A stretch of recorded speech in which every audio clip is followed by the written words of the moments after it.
A podcast? Did your radio show get canceled?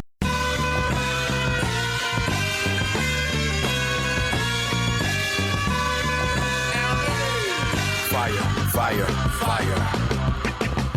Low down and filthy, but the discipline is on point. Schooled myself, made my own dojo. A cold flow with the whole dose of soul. Maintain composure, even in theory. An anomaly, properties undiscernible. All right, this week on RePete, the Pete the Planner Show, and various other titles of the show, we want to talk about your 401k. I want you to understand it on a little deeper level, like what changes are going on in the 401k industry. You'll know last year on Last Week Tonight with John Oliver, he did this critical look at 401ks and how they're not great, and I widely disagreed with that piece that was on. You can look it up on your own time. But I want to talk to a true retirement plan expert, a workplace retirement plan consultant for that matter, with Locked in Retirement Services. His name's Rick Unser. He's also the host of 401k Fridays podcast. He's a good friend of mine. Hey, Rick, how are you? Pete, I'm doing great. I know before we get into what's going on in the 401k world and target date funds and all these sorts of fun things, yeah, how about the John Oliver 401k piece? You got to love that, right?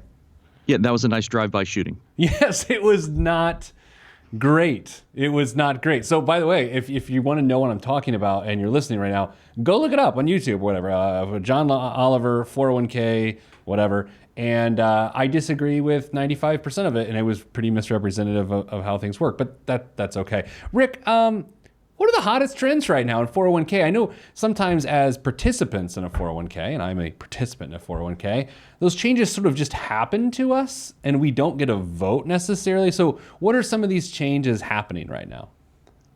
Well, one of the first ones is target date funds are taking over 401k plans. Totally. And if you look at any data point out there, you'll see that billions of dollars of money is flowing into target date funds, and the vast majority of all that is coming from 401k plans. So, Pete, to your point, sometimes you don't get a say in things. Well, one of the reasons that so much money is going into target date funds is trends like automatic enrollment, which we can chat about a little bit later. Things like plan defaults when people are making changes between providers. Instead of saying, hey, you were in cash in a bond fund and a stock fund, we'll keep you in that when we move to our new 401k provider. We're just going to default you or place you into a target date fund. And if you want to do something different, you certainly can. But little things like that are adding tremendous amount of money into the target date fund coffers, and also introducing more participants to target date funds in their 401k accounts. Yeah, so let's do a couple things. We're going to define target date fund. We're going to talk about why they're not all the same. And we're going to talk about the pros and cons of target date funds in general. What's the best way that you describe target date funds to participants? So target date funds, unlike some other types of funds that have a wonky name to them, maybe they're called the enterprise large cap fund, or they're called the, something else or another, and they have maybe a small or large or mid or international in them. Target date funds are designed based on the year at which you would hypothetically retire. Mm-hmm. Most funds are designed and managed based on when somebody would turn age 65. So if you look in your 401k plan and you see a XYZ target date fund 2040, that's designed for somebody who would be retiring in 2040, which, Pete, keep me honest on my math here, but that would be someone who's roughly 45 years old today. Yeah, more or less. Yeah, 40, 42, 43, but more or less 45. And the whole point, right, Rick, is that instead of a participant like trying to figure out which of the investments they want, they just choose that one target date fund, the 2040 fund. And then what happens is the 2040 fund, put you on a glide path, which you're going to explain, and the glide path changes your investment mix as you get closer to that retirement date. Is that a decent way to say it? Yeah, absolutely. And the reason some people love target date funds and the reason some people hate target date funds is because in concept, they're pretty darn simple. So sticking with that 2040 example, you've got 20 years until retirement. You have a certain amount of your investments automatically invested in stocks. You have another percentage of your investments invested in bonds, and then maybe a little bit in cash, maybe depending upon the target date strategy or philosophy. They have a few other things mixed in there, but there's not a lot for you to do other than say, hey, I plan to retire around the year 2040, and all of those decisions are made for you today. Now, as you mentioned, there is this thing called a glide path, which says, all right, I am 20 years away from retirement today, and what do we know about most investment theory? Well, the closer you get to retirement, your money should gradually get more conservative, meaning you're taking less risk, less exposure to equity or stocks, more bonds, more cash, etc. So when that happens, as you get older, as you get closer to your retirement date, your target date fund automatically changes the allocation, meaning it gets more conservative for you without you having to do anything. So there's a certain firm out there that says, hey, set it and forget it. And that is one of the pros or one of the appeals of target date funds for some participants is they really just don't have to think about it once they decide which fund they want to be in.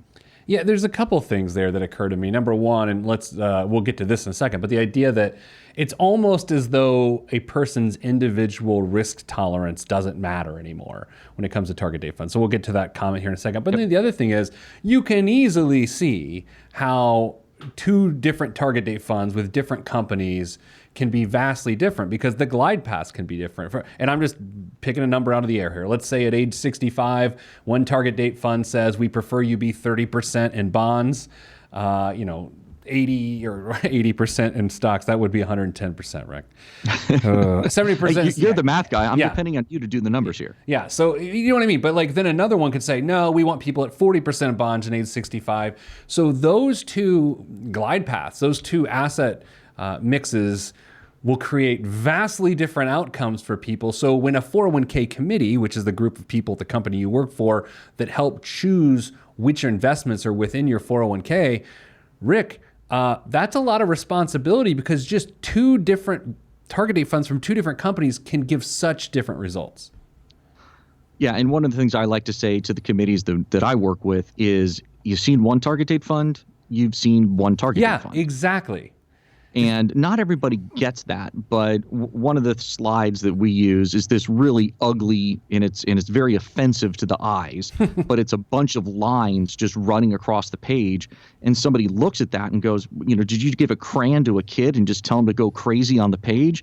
Well, no, that's actually the top 40 glide paths of the major target date providers, and there's not one that overlaps the other, meaning there's not one that's exactly the same as the other.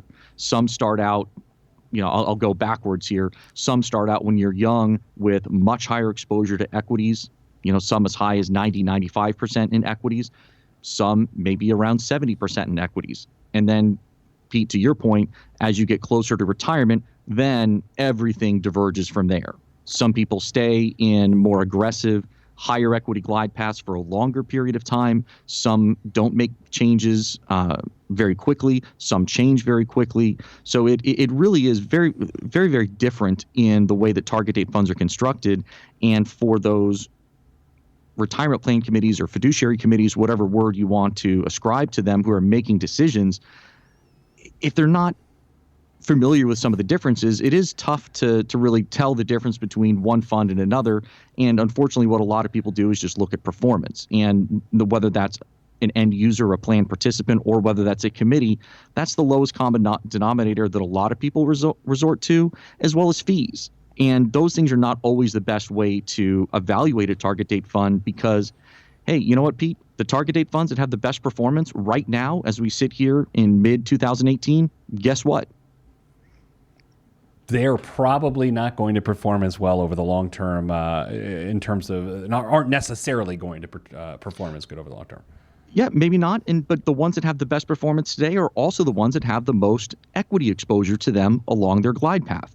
So if someone's 65 years old and they're getting great performance, if the market were to turn, they could get hammered.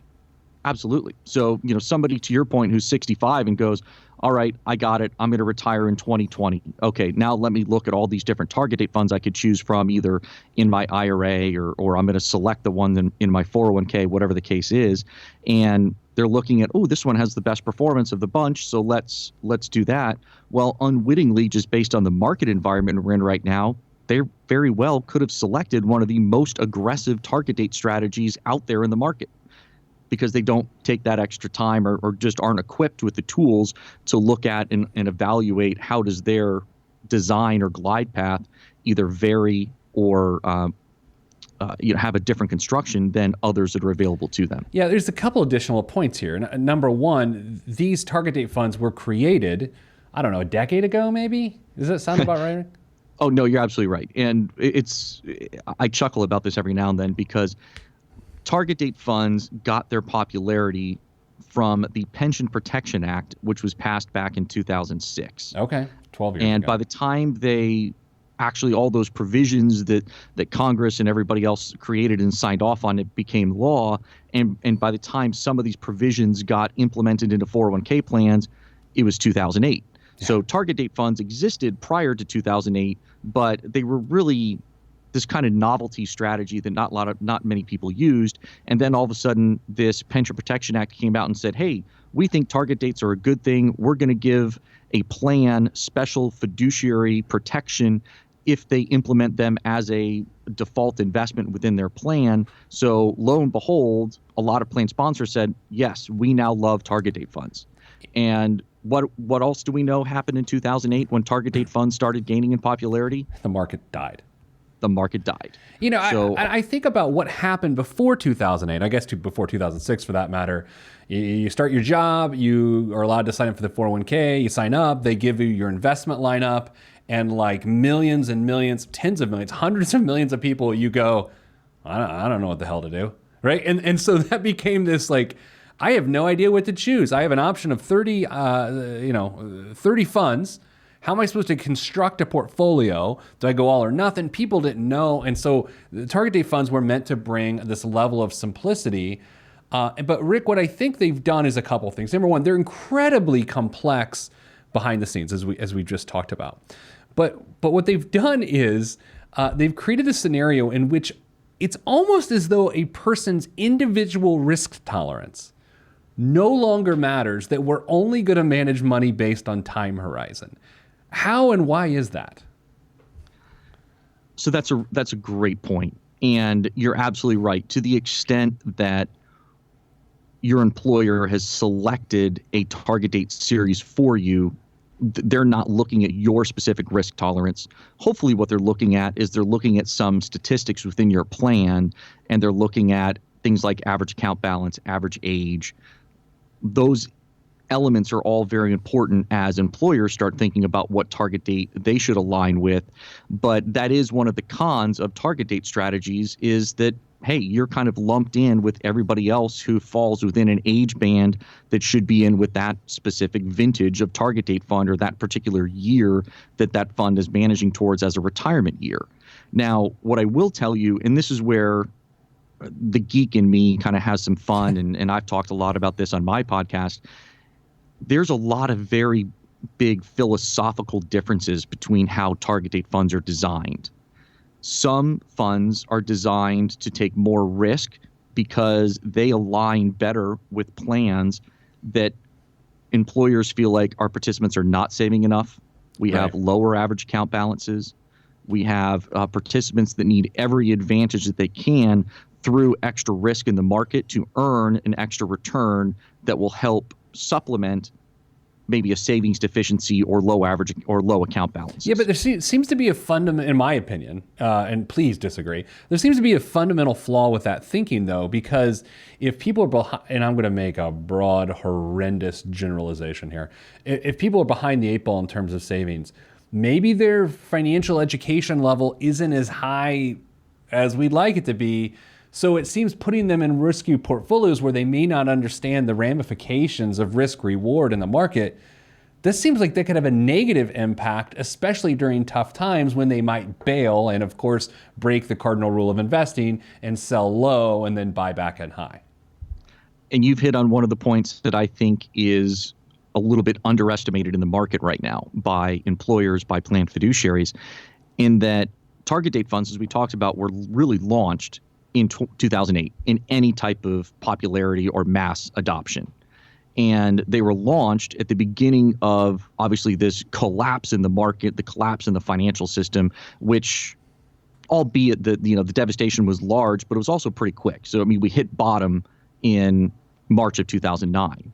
So what a lot of the target date providers say is, well, hey, our abandonment rate, to your point, Yeah. Pete, that's the fancy word for people getting out of their fund, out of a target date fund at the wrong time. Our abandonment rates are historically low Of course and they are so are. much better than any other types of investment. Well, to your point, hey, since March of 2009, we've had nothing but puppy dogs and kisses in the market, and we're coming up on almost a 10-year bull market run here. So there hasn't been a lot of reason for people to get nervous or concerned about their target date funds, because to the extent that they're checking their statements or logging on, they're generally seeing things are pretty stable, or they're increasing in value. So there's not a whole heck of a lot to get concerned about. I've said in the past to people who ask about them, I'll say, if you don't know what you're doing and you're willing to know or to admit you don't know what you're doing, you have two options. You can either A, hire someone that knows what they're doing to help you allocate your 401k funds, or just go into a target date fund, because they're really built for people that have no idea what the hell they're doing. Now, if you know what the hell you're doing, you probably aren't in a target date fund. Is that wrong on any level? I think it depends on the individual. I know some people that say, hey, I have an advisor that I work with for my assets outside the plan. And in the 401k, I just want to keep it simple. I don't want to have to think too much about it. I don't want to have to pay any more for someone to manage this. We have a target date fund. It is simple. I understand the philosophy behind it. I'm just going to let it go. Okay, that's fair. I guess that would be the fourth category. That is true. Yeah, so I think there's some people that will approach it that way. I think that there are others that know what they're doing or have strong convictions about how they feel their money should be managed, or work with an advisor that has strong convictions that they and generally speaking, people like that do not like target date funds because they view them as overly simplistic. They don't take into account risk or outside assets you might have beyond a 401k plan. So for some people, you're absolutely right. They can be a little bit too simplistic, a little bit too generic for their tastes, and they'll decide to do other things. And let's not forget, I mean, this is worth noting, of course, is that you do have generally higher fees in a target date fund than you would have if you constructed your own portfolio within your individual options within your plan. It really all depends. There's a big movement within target date funds as well, in that initially a lot of the first movers in the target date industry were actively managed strategies where, to your point, you are paying a little bit more for active management.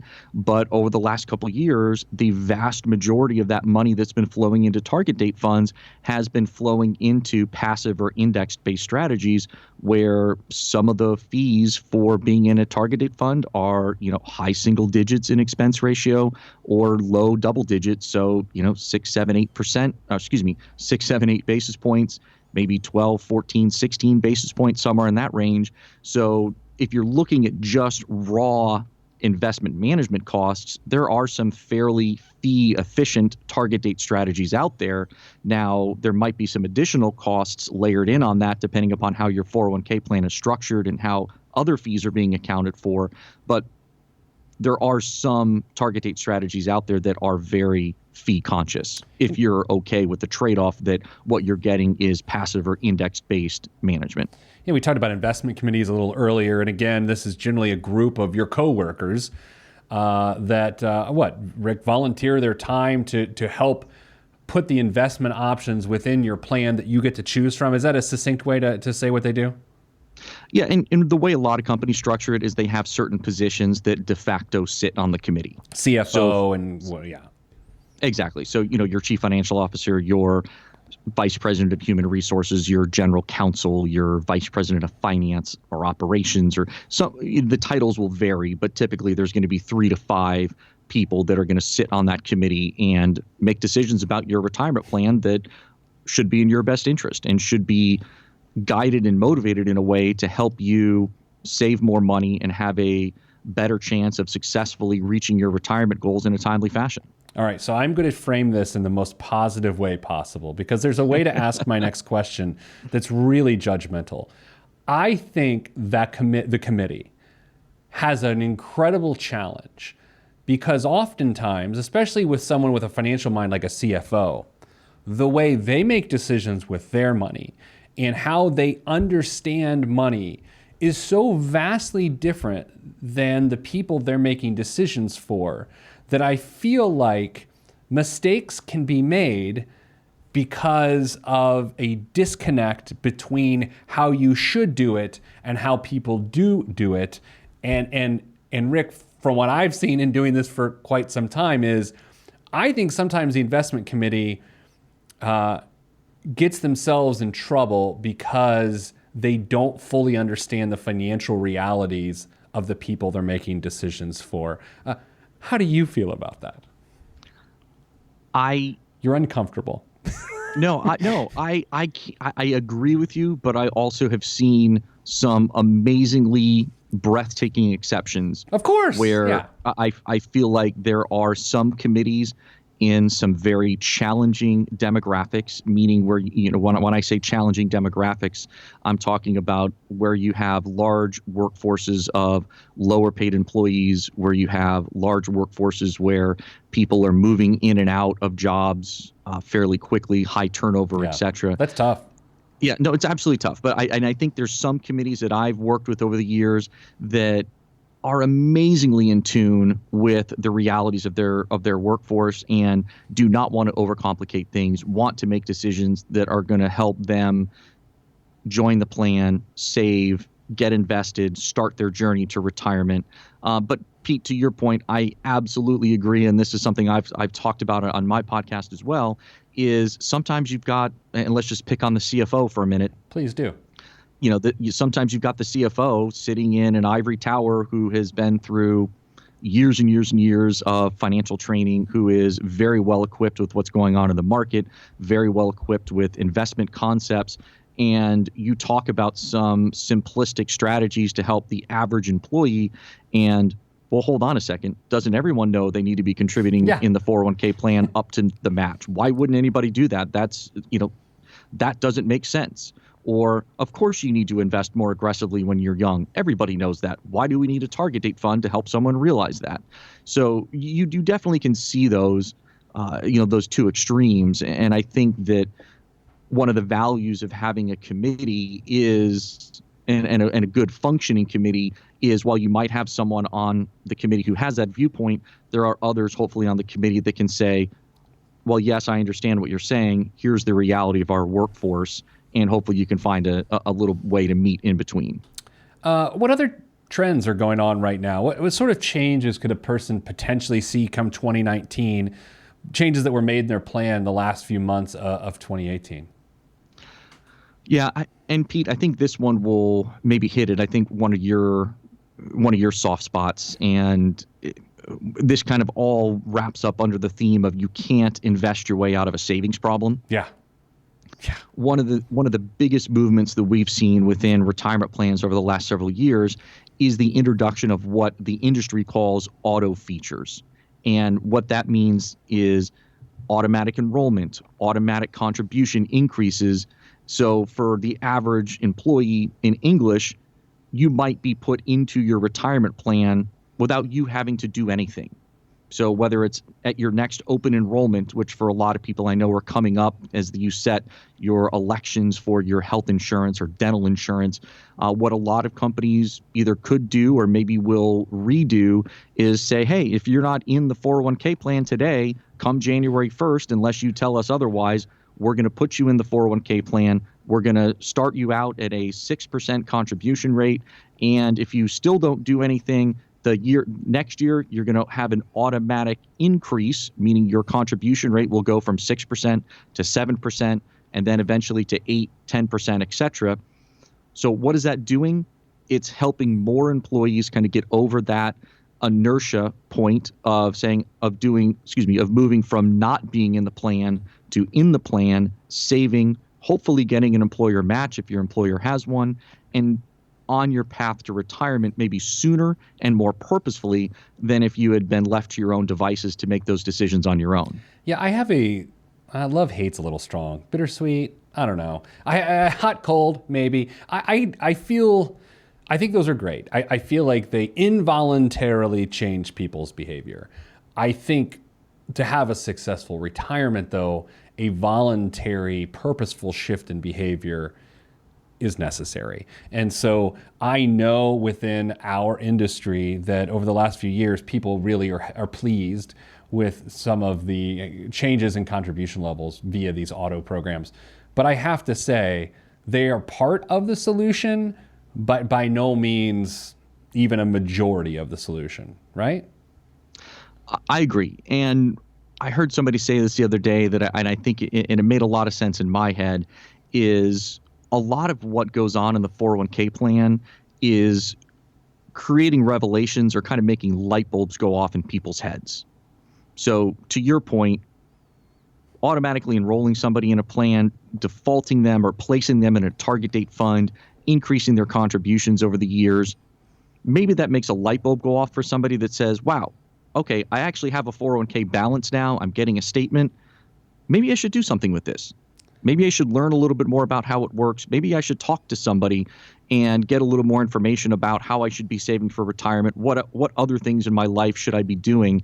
And that was something that I think made some sense to me, because I agree with you that all of this is good. All of this is moving in the right direction, but it's not a panacea that says, okay, if you just follow these auto principles, you'll be fine and you can wake up at age 65 and have all the money you need to retire. Yeah, and this is anecdotal at best, but I find the most effective strategy for someone to get the right guidance is when your older coworker just grabs you by the ear, the younger worker, and just says, man, load that sucker up. Like put at least 10%, 15% total with the match in there, and you'll be set, and you're going to track me down or go to my grave when you're retired and thank me because I'll be long dead. I find anecdotally, Rick, that brings the best results. But again, how scalable is that idea? Yeah, no, but it's funny you say that, but that's exactly what happened to me back in the dark ages when I started, is back when there were paper forms you had to fill out to join your 401k plan. My boss at the time grabbed my form and said, here, I'm going to fill this in for you, turn it in, and you'll thank me. Yeah, and you probably do. Put me in at 10%, selected 4 or 5 different investments, and off I went. He was later convicted of fraudulently signing your form and is in a federal penitentiary. That's the rest of the story. We leave that part out of the story. What are other trends? I mean, obviously, yeah. Now here's what I've seen. I've seen, firms adopt a target date strategy a few years ago and then come to the realization that, oh, now we're going to have different target date options because they've evolved and these are smarter options based on what our investment committee says and what the industry is doing. I'm seeing people switch their target date options when people thought they were going to be in that one they chose for the rest of their life. Well, it's 4 years in and they've had 2. Yeah, and sometimes that will happen based on analysis, and sometimes that'll happen based on, hey, we're changing our providers, so we're going to move from XYZ company to ABC company, and as a result of that, we're also changing our target date funds. So there's a couple reasons that does happen, and sometimes that can be a good thing. I've experienced on my end working with plans where they were completely misaligned on their target date strategy, had not a real deep understanding of how it was designed and what that meant for their employees. One example, I had a committee who chose an index-based strategy, and they liked it because it was low cost and it was index-based. And when we came in and were working with them and pointed out that, hey, I get it, this is cheap, it's low cost, right? But when you look at the way this is designed, look at this glide path. Do you realize that your employees have 30 or 40% less equity exposure than the average target date fund? Good Lord. And the committee just said, wow, we had no idea. That's and funny. So they looked at that and said, this makes absolutely no sense for our younger, higher income earning population, which is mostly was their largest demographic. So as a result, they realign their target date strategy to something that was much more appropriate for their demographics of their workforce. So there can be ones that are very purposeful and are very smart in the way that they go about changing their plans, and then there's others that they'll change from an active to a passive strategy. They'll change from, hey, this was a target date fund that we used because this was the same target date fund that the 401k provider that we work with offered, and at the time that was our only option available. Now we have others to choose from, and we feel this one's better. So, I like to be glasses half full and think that most of the changes in target date funds are thoughtful and will benefit participants in the long run. Can you evaluate this statement? I always believe that people should not have multiple target date funds within their retirement portfolio. They should pick that one date, that one 2040, if that's the date, not go a little bit of 2040, a little 2045, a little 2030. I've always heard and learned and read that can throw off your allocation, and that can create more problems than it's worth. Your thoughts on that? Yeah, I agree. I mean, target date funds are designed to be used as a single investment option. Right. Where I have seen people successfully, well, and I don't know if successful is the right word, but where I've seen some logic applied to incorporating other investments into your mix is, okay, hey, I'm in this target date fund and I've reviewed the way it's constructed. I don't feel it has enough exposure to emerging markets. Sure. So I'm going to add in a 10% allocation from a single investment option to give me more exposure to emerging markets. And that's smart. From my opinion, if you know what you're doing, that is a very intelligent way to use target date funds correctly, in my opinion.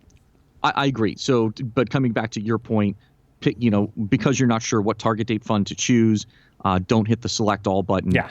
Or don't hit the, I'm not quite sure what year I'm going to retire, so I'll choose 4 different ones. It'll give me a 20-year spectrum that I can retire in. That's not the best. That's not the best way to go about that. I love digging deep on the 401k. It's been a while since you and I have got to see each other, even though we're not seeing each other today because we're on the phone. But we're also. It's good to dig deep back into 401k. I love your podcast, 401k Fridays. If people are money nerds and they want to hear it from an industry perspective, I highly encourage them to listen to your show because they're going to learn more about their retirement plan at work than they ever thought possible. So, Rick, thank you very much for taking time with us today. No, absolutely. Thanks for having me, Pete. Always a pleasure. And like you, I miss chatting with you. I look forward to seeing you next time one of us find each other in the same geographic area of this great country. Every once in a while. All right, so that's it for this week's show.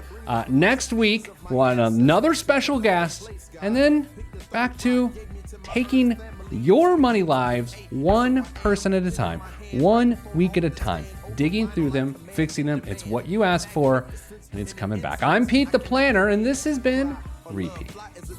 This is for information purposes only. Not the Swiss financial planning device. Consult a financial advisor. Hi, I'm internet podcaster Peter Dunn. You may know me as Pete the Planner. You hear me on the radio and on your podcasting device, but did you know you can also see me on YouTube? That's right, we have a YouTube channel and we call it PeteThePlanner.tv. We ask you to subscribe so you can catch great shows like Pete's Eats and this here podcast with drawings. But the drawings are made with a video camera. Subscribe today. Spaceship on my arm took me home, fueled by the ink and the megabytes and the hypertext transfer protocol, stronger than the Skynet and the Terminator. I push faders into warp speed, glide with ease, creating a breeze they call a black hole. Event horizon, no rear view concerns. This I adjourn, in beats I burn, This I adjourn, in beats I burn, Salutations, I bring you love, trying greetings from a faraway land. I am the sole controller. Put the remote down and let me take control. You're now a part of my zone, so enjoy yourself. Love Tron can restore your health. I bring you greetings, salutations. How you doing? And is that how y'all say it?